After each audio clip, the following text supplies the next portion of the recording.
Il n'était pas le ministre le plus connu du gouvernement d'Elisabeth Borne. Loin de là. Mais depuis le 6 février, beaucoup ont mis un nom et un visage sur sa fonction de ministre du Travail quand Olivier Dussopt a commencé le fastidieux et houleux débat de la réforme des retraites à l'Assemblée nationale. Cela fait donc une dizaine de jours que l'Ardéchois subit les attaques ciblées de certains députés, entre le tweet de Thomas Porte de la France Insoumise, le pied sur un ballon de football à son effigie et ce terme d'assassin lâché par Aurélien Saint-Toul, LFI, le 13 février dans l'hémicycle. Des attaques violentes que le ministre d'Emmanuel Macron a encaissées.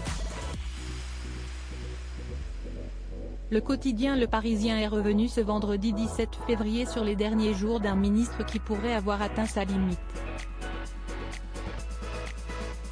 Le quotidien a rappelé les débuts du débat durant lesquels Olivier Dussopt a semblé hésitant, tremblant parfois, courant sans cesse sur ses fiches sans vraiment les saisir.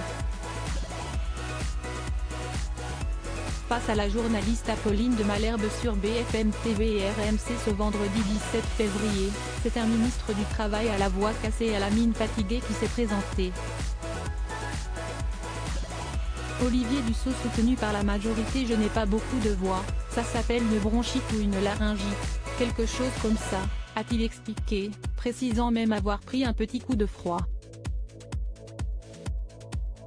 Mais il en faudrait plus pour ralentir Olivier Dussopt.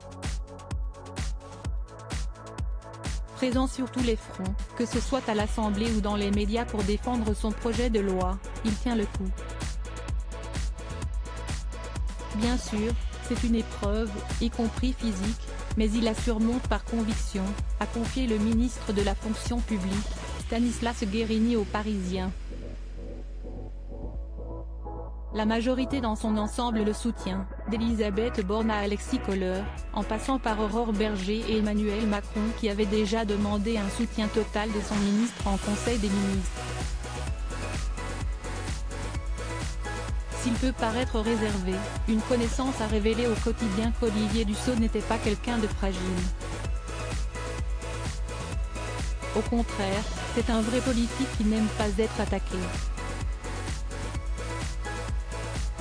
Une confidence qui n'en est finalement pas vraiment une puisque le ministre du Travail avait indiqué sur France Inter ce mercredi 15 février, « Je suis ardéchois, certains disent tête de bois, d'autres disent cœur fidèle. Moi, ce que je sais, c'est que j'ai beaucoup de mémoire. Tout le monde est prévenu. » Article écrit en collaboration avec 6 médias Crédit Photo, Stéphane Lemouton.